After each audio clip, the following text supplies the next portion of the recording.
ஆன்மீக நண்பர்கள் அனைவருக்கும் என்னுடைய அன்பான வணக்கங்கள். ஜனவரி மாத ராசி பலன் 2025. ஜனவரி மாதம் புதிய மாதமாக மட்டும் இல்லாமல் புது வருடமாக இருப்பதால் அனைவரும் தங்கள் ராசிக்கு புதிய வருடத்தின் முதல் மாதத்தில் என்ன நடக்கப் போகிறது என்று தெரிந்து கொள்ள ஆர்வமாக இருக்கிறீர்கள். ஜனவரி 13ஆம் தேதி வரை சூரியன் தனுசு ராசியில் இருக்கிறார். ஜனவரி 14 அன்று சூரியன் மகர ராசிக்கு மாறுகிறார். இதேபோல் இந்த மாதத்தில் பல கிரக மாற்றங்கள் நிகழ போகின்றன. சுக்கிரன் கும்பராசியில் இருக்கிறார். மேலும் சுக்கிரன் ஜனவரி மாத இறுதியில் மீனராசிக்குள் நுழைகிறார். இது தவிர புதனும் ஜனவரி மாதத்தில் தனது ராசியை மாற்றுகிறார். இந்த பல்வேறு கிரக நிலையின் அடிப்படையில் 12 ராசிகளுக்கும் ஜனவரி மாதம் எப்படி இருக்க போகிறது என்று இந்த பதிவில் தெரிந்து கொள்வோம். வாருங்கள். கும்பம் ராசி.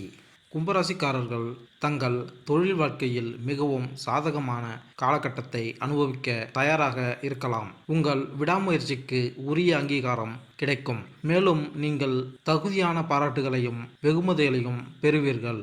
உங்கள் ஆக்கப்பூர்வமான யோசனைகள் மற்றும் புதுமையான பங்களிப்புகளை நிறுவனம் கவனிக்கும்.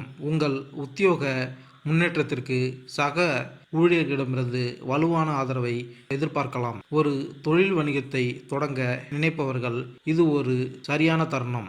இருப்பினும் கூட்டு முயற்சிகளில் நுழைவதை தவிர்ப்பது நல்லது. ஏற்கனவே வியாபாரத்தில் ஈடுபட்டுள்ளவர்கள் தங்கள் முயற்சிகளில் சாதகமான லாபத்தை எதிர்பார்க்கலாம். உங்கள் உறவுகள் செழிக்கும். உங்கள் குடும்ப உறுப்பினர்கள் உங்கள் எதிர்கொள்வார்கள். உங்கள் வாழ்க்கை துணையுடனான பந்தம் மகிழ்ச்சியானதாகவும் நிறைவாகவும் இருக்கும். உங்கள் மனம் மற்றும் உடல் இரண்டும் வலுவாக இருக்கும். நிதி ரீதியாக உங்கள் நிலைமையை சீராக இருக்கும். ஆனால் தேவையற்ற செலவுகளை தவிர்ப்பது புத்திசாலித்தனம். உங்கள் குடும்ப உறுப்பினர்கள் நிதி உதவி வழங்க தயாராக இருப்பதை நீங்கள் காண்பீர்கள். மற்றும் பள்ளி மற்றும் கல்லூரியில் படிக்கும் நபர்கள் நல்ல கல்வி சாதனைகளுடன் பிரகாசிப்பார்கள். குடும்ப உறவு. உங்கள் உறவு நிலை இந்த மாதம் மேம்படும். உங்கள் மகிழ்ச்சிக்கு உங்கள் குடும்ப உறுப்பினர்கள் துணை புரிவார்கள். உங்கள் வாழ்க்கை துணையுடனான பிணைப்பு நெருக்கமாகவும் திருப்தி அளிக்கும் வகையிலும் இருக்கும். திருமணமானவர்கள் நல்லுறவை பராமரிப்பார்கள். வீட்டில் இருக்கும் மூத்த வயதினருடனான உங்கள் உறவு அனுகூலம் அளிக்கும் வகையில் இருக்கும். குழந்தைகளுடனான உறவு சுமூகமாக இருக்கும். அவர்கள் உங்கள் உணர்வுகளை புரிந்து கொண்டு நடந்து கொள்வார்கள். உங்களுக்கு ஆதரவாக இருப்பார்கள். உங்கள் பெற்றோருடனான உறவு வலுவாக இருக்கும். திருமண உறவில் நல்லிணக்கம் காண புதன் பூஜை மேற்கொண்டால் நன்மை உண்டாகும். நிதிநிலை. வரவிருக்கும் காலகட்டத்தில் உங்கள் நிதி நிலைமை நிதானமாக இருக்கும். ஆனால் அதிக வருமானமாக இருக்காது.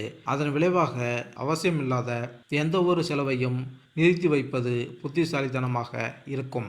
உங்கள் நிதியை இப்போது கவனத்தில் கொண்டால் பின்னர் தேவையற்ற நெருக்கடிகளை தவிர்க்கலாம்.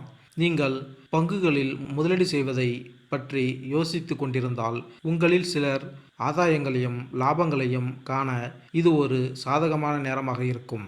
அவ்வாறு செய்வது சந்தை மாற்றங்கள் ஏற்படுவதற்கு முன்பு சில லாபத்தை பெற உதவும். மேலும் இந்த நேரத்தில் உங்கள் குடும்ப உறுப்பினரின் ஆதரவை எதிர்பார்க்கலாம். அவர்களின் ஊக்கமும் உதவியும் இந்த மிதமான பொருளாதார கட்டத்தை நீங்கள் கடக்கும்போது உங்கள் நிதி இலக்குகளை அடைய உதவுவதில் குறிப்பிடத்தக்க பங்கு வகிக்க முடியும். உங்கள் நிதிநிலை மேம்பட பிரகஸ்பதி பூஜை மேற்கொண்டால் நன்மை உண்டாகும். உத்தியோகம். கும்பராசிக்காரர்கள் தங்கள் உத்தியோகத்தில் குறிப்பிடத்தக்க சாதகமான காலகட்டத்தை காணலாம். உங்கள் விடாமுயற்சியுடன் கூடிய முயற்சிகள் அங்கீகரிக்கப்பட்டு தகுதியான அங்கீகாரம் மற்றும் வெகுமதிகளை பெறலாம். உங்கள் ஆக்கப்பூர்வமான யோசனைகள் மற்றும் புதுமையான பங்களிப்புகளை உங்கள் நிறுவனம் மதிக்கும். மேலும் உங்கள் உத்தியோக வாழ்க்கையில் நீங்கள் முன்னேறும்போது உங்கள் சக ஊழியர்களிடமிருந்து வலுவான ஆதரவை எதிர்பார்க்கலாம். தகவல் தொழில்நுட்பம் மற்றும் அவுட்சோர்சிங் துறைகளில் உள்ளவர்கள் விரைவில் வெற்றி காண்பார்கள். உங்கள் பங்களிப்புகளை நிர்வாகம் அங்கீகரிக்கும்.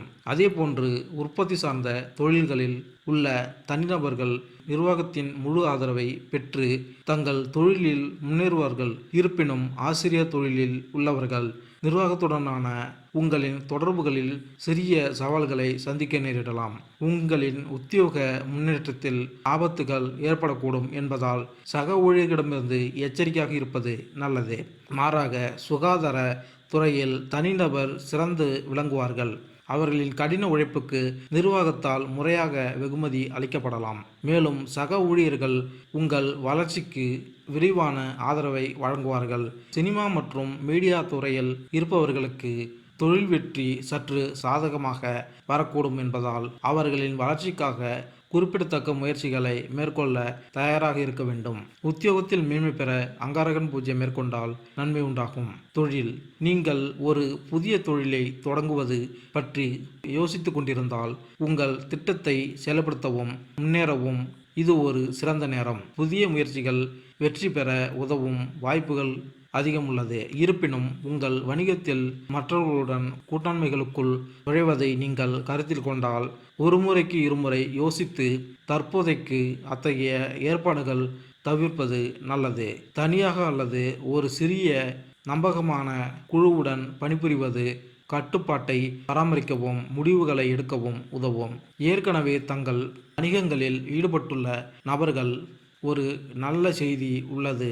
அவர்களின் கடின உழைப்புக்கு மற்றும் அங்கீகரிப்பு காரணமாக அவர்களின் குறிப்பிடத்தக்க லாபத்தை எதிர்பார்க்கலாம். விரிவாக்க முயற்சிகளில் ஈடுபடுபவர்கள் இது நல்ல பலன்களை தரும். மாணவர்கள்: ஆரம்ப மற்றும் இடைநிலை கல்வியில் உள்ள மாணவர்கள் இந்த கட்டத்தில் குறிப்பிடத்தக்க கல்வி சாதனைகளை அடைவார்கள் என்று எதிர்பார்க்கப்படுகிறது. பட்டதாரி மாணவர்களுக்கு புகழ்பெற்ற ஆசிரியர்களின் உதவியுடன் வலுவான கல்வி பதிவுகளை உருவாக்க ஒரு நன்மையான வாய்ப்பு கிடைக்கும். வெளிநாட்டில் முதுகலை படிப்பை தேடும் நபர்களுக்கு ஈர்க்கக்கூடிய கல்வி முடிவுகளை அடைய இது ஒரு சாதகமான நேரத்தை குறிக்கிறது. மேலும் ஆராய்ச்சி மற்றும் மேம்பாட்டில் ஈடுபடும் மாணவர்கள் இந்த காலகட்டத்தில் தங்களின் ஆய்வறிக்கைகள் அங்கீகரிக்கப்பட்டு அறிவியல் சமூகத்தில் அங்கீகாரத்தை பெறுவார்கள். கல்வியில் சிறந்து விளங்க சுக்கிரன் பூஜை மேற்கொண்டால் நன்மை உண்டாகும். ஆரோக்கியம்: இந்த காலகட்டத்தில் உங்கள் ஒட்டுமொத்த ஆரோக்கியம் நன்றாகவும் நிலையானதாகவும் இருக்கும் என்று எதிர்பார்க்கப்படுகிறது. இருப்பினும் செரிமானம் தொடர்பான சில சிறிய பிரச்சனைகளை நீங்கள் சந்திக்கலாம். இந்த பிரச்சனைகளை தடுக்க வெளியில் இருந்து உணவை உட்கொள்வதை தவிர்ப்பது புத்திசாலித்தனமானது. ஏனெனில் இது அடிக்கடி அசௌகரியம் அல்லது செரிமான கோளாறுகளுக்கு வழிவகுக்கும். நீங்கள் உண்பதில் கவனம் செலுத்துவது மற்றும் வீட்டில் சமைத்த உணவை தேர்ந்தெடுப்பது நன்மை பயக்கும். உடல் ஆரோக்கியத்துடன் உங்கள் மனநலனையும் கவனித்துக் கொள்வது முக்கியம். மன அமைதியை பேணுவதற்கும் மன அழுத்தத்தை குறைப்பதற்கும் ஒரு சிறந்த வழி தியான பயிற்சியாகும். வழக்கமான தியானம் உங்களுக்கு அமைதியான மனநிலையை அடைய உதவும். மேலும் தினசரி சவால்களை அதிக எளிதாகவும் தெளிவாகவும் வழிநடத்த உங்களை அனுமதிக்கிறது. உங்கள் உடல் மற்றும் மன ஆரோக்கியத்திற்கு முன்னுரிமை அளிப்பது இந்த நேரத்தில் ஒட்டுமொத்த நல்வாழ்வுக்கு வழிவகுக்கும். உங்கள் ஆரோக்கியத்தில் மேம்பட சந்திரன் பூஜை மேற்கொண்டால் நன்மை உண்டாகும். மேலும் இந்த வீடியோ உங்களுக்கு பிடித்திருந்தால் லைக் பண்ணுங்க, கமெண்ட் பண்ணுங்க, மறக்காம சப்ஸ்கிரைப் பண்ணுங்க. நன்றி, வணக்கம்.